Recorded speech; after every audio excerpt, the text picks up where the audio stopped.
Olá, boa tarde. Você está agora com as notícias do Gazeta News.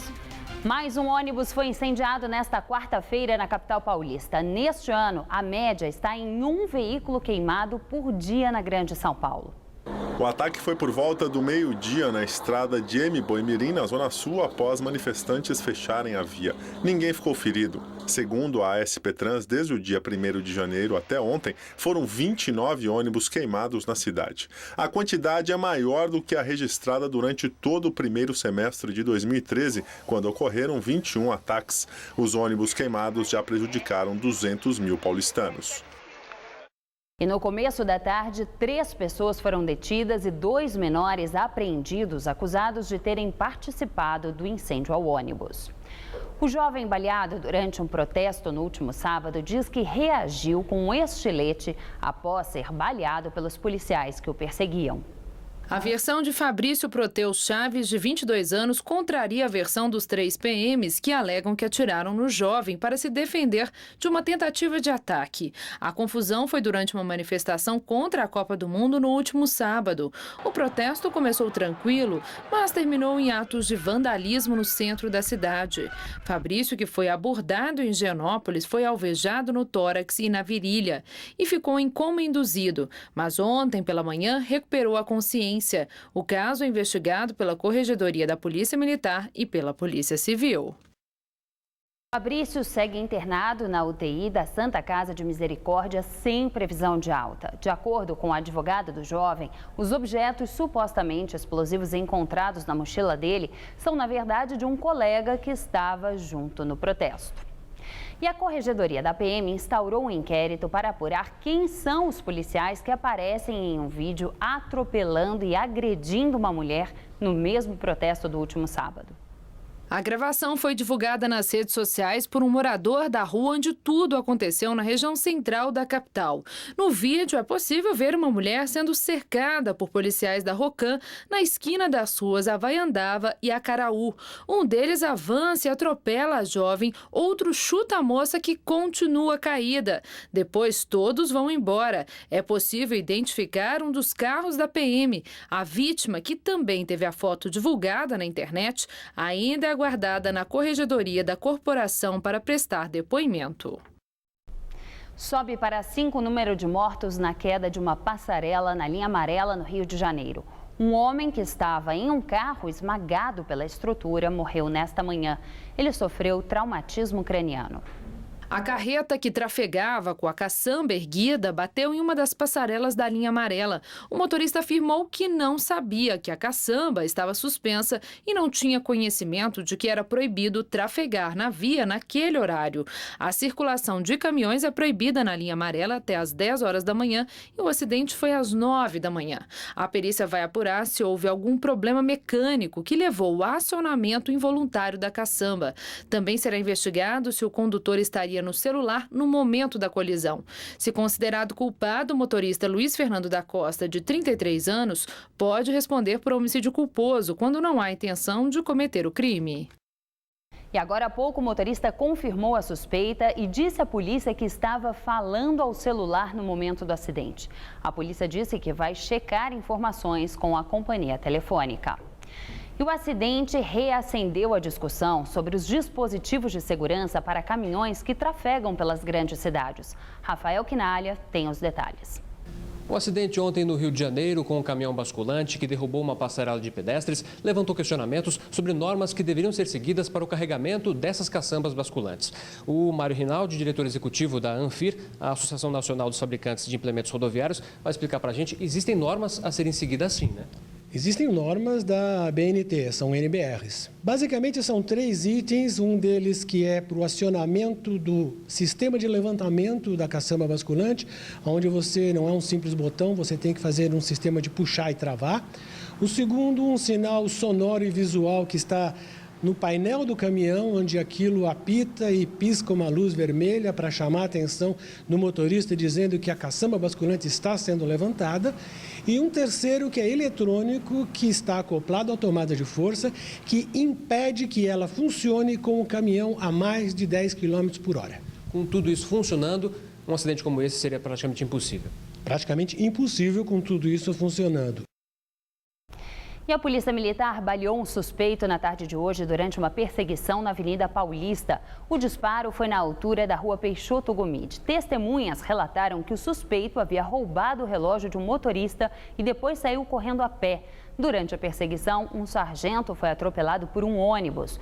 O suspeito e o PM foram levados para o Hospital das Clínicas. E por causa deste tiroteio, o trânsito na região da Paulista está complicado neste momento. Vamos acompanhar agora as imagens. O trânsito bastante pesado para quem vai no sentido da Consolação. Já há reflexos, inclusive, na Bernardino de Campos. A Avenida Presidente Castelo Branco, especialmente no trecho perto do acesso à Avenida do Estado, tem o trânsito intenso, mas flui bem para quem vai na direção da Santos Dumont. A Santo Amaro, na zona sul de São Paulo, é uma boa opção agora. O motorista passa por ali com bastante facilidade. Essa câmera é perto da Avenida dos Bandeirantes. Na Avenida Nazaré, ela que é muito usada como alternativa a Ricardo Jafé na região do Ipiranga, o motorista faz por ali um caminho bom, mas com movimento bastante pesado já para quem vai na direção do bairro. Na Nossa Senhora do Sabará, um pouquinho antes da Washington Luiz, o trânsito é carregado, mas vai fluindo. Segundo a CT, o motorista deve evitar o corredor da 23, túnel Ayrton Senna e JK sentido Morumbi e a Salim Farah Maluf no trecho da Vila Prudente. São Paulo teve mais um dia quente e seco. Amanhã a umidade do ar deve continuar baixa, mas essa situação deve mudar a partir de sexta-feira. Vamos ver em detalhes a previsão para o estado de São Paulo com Luciana Magalhães.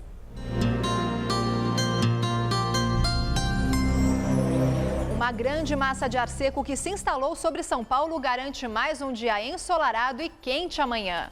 Faz calor e o ar fica bastante seco, com taxa de umidade na casa dos 30%. Algumas nuvens até se formam por causa do calor, mas só há condições de chuva no extremo norte paulista, na região de Franca, que terá máxima amanhã de 30 graus. E na faixa leste, máxima de 34 graus em Campinas e em Sorocaba. Amanhã aqui na capital, tempo firme com máxima de 33 graus. Na sexta-feira podem ocorrer pancadas de chuva à tarde com máxima de 34. E no sábado, pancadas de chuva à tarde e à noite com máxima de 33 graus. Daqui a pouco eu volto com mais informações sobre o tempo no Jornal da Gazeta. Até lá! Uma reunião agora à tarde discutiu regras para a realização dos chamados rolezinhos nos shoppings de São Paulo. Participaram do encontro integrantes do Ministério Público, Associação dos Shoppings e representantes dos rolezinhos. Ficou decidido que os rolezinhos terão que ter data e hora marcada e vão precisar do aval dos shoppings para acontecer. O número de participantes previsto pela organização dos eventos deverá respeitar a capacidade do empreendimento. A expectativa é que os encontros dos jovens possam acontecer, por exemplo, nos estacionamentos dos shoppings. Outra reunião para discutir o assunto está marcada para quinta-feira. 5 garotos com idades entre 13 e 16 anos morreram afogados nesta quarta-feira em Lago de Santo André, na região do ABC. Um dos adolescentes que estava com o grupo chamou os bombeiros, mas quando o resgate chegou, todos já estavam mortos. A área foi fechada justamente porque o lago é muito fundo e já houve outros casos de afogamento. A Prefeitura de Santo André afirma que há cercas no parque e guardas 24 horas para evitar a entrada.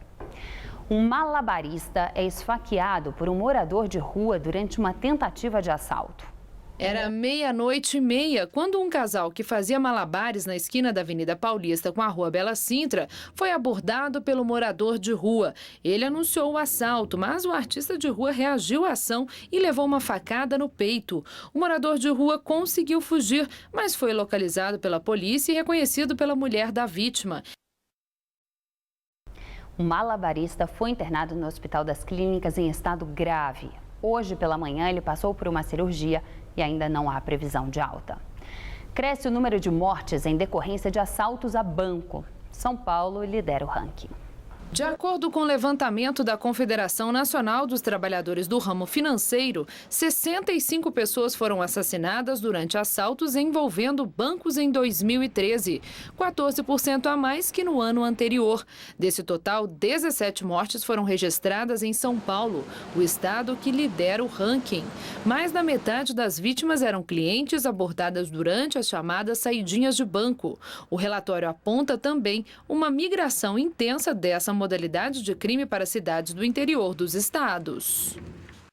A maior metrópole do país e suas curiosidades. Uma reportagem especial mostra alguns dos limites da gigante que é São Paulo e como vivem os paulistanos que moram nesses locais afastados do centro. Se você acha que o movimento no distrito de Parelheiros é pequeno, imagina em Marcilac. Os dois bairros ficam no extremo sul de São Paulo. Ufa, chegamos aqui no núcleo Curucutu do Parque Estadual da Serra do Mar. Da Avenida Paulista, onde fica a TV Gazeta, até aqui foram mais de 2 horas, mais de 60 quilômetros. O pessoal aqui reclama da distância, né? E aqui fica mais ou menos a base do desabafo do pessoal, né? O pessoal chega aqui e fala como que é longe.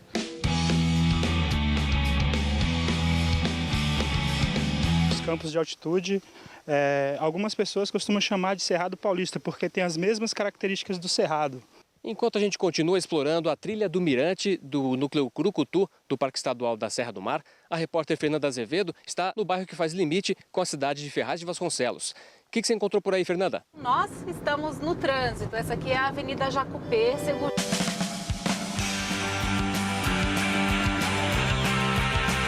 A Estrada Manuel de Oliveira Ramos é o ponto da Zona Leste mais distante do centro de São Paulo. Da Sé até aqui são 32 quilômetros. E a estrada divide os dois municípios. Quem mora aqui desse lado, mora em Ferraz de Vasconcelos. E quem mora do outro lado, mora em São Paulo. É uma confusão muito grande. Cada casa tem um número que não segue uma sequência. Não entra carteiro, né? Então não temos correspondência diretamente porque não tem CEP. Os moradores improvisaram uma caixa de correio presa a um poste no meio da rua. Para vir umas coisas importantes, que é documento, essas coisas, cartão, eu uso o endereço da minha mãe. Os moradores de São Paulo também sofrem com todo este abandono. Como a Prefeitura de Ferraz de Vasconcelos não faz coleta de lixo lá, o lixo fica todo acumulado em caçambas. Se quem vive aí sofre com sujeira, por aqui, Fernanda, o cenário é bem diferente. Depois de 1,5 km de trilha, a gente chega em mais um ponto limite da cidade de São Paulo. Daqui, do alto da Serra do Mar, é possível ver parte do litoral de São Paulo. Aqui, Peruíbe e a Serra da Jureia. Ao meio, a cidade de Itanhaém.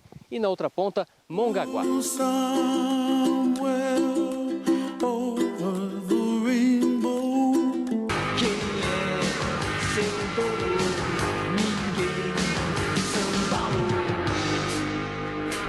Em nota, a Secretaria Municipal de Planejamento de Ferraz de Vasconcelos esclareceu que a falta de água, luz e esgoto na estrada Manuel de Oliveira Ramos se deve ao fato de o local ser uma área de invasão. Já sobre a entrega das correspondências, os Correios informaram que vão apurar por que os carteiros não passam no local mostrado pela reportagem. E o Gazeta News de hoje termina aqui. Novas notícias logo mais às 7 da noite no Jornal da Gazeta e no Jornal da Gazeta edição das 10. Fique agora com Gazeta Esportiva.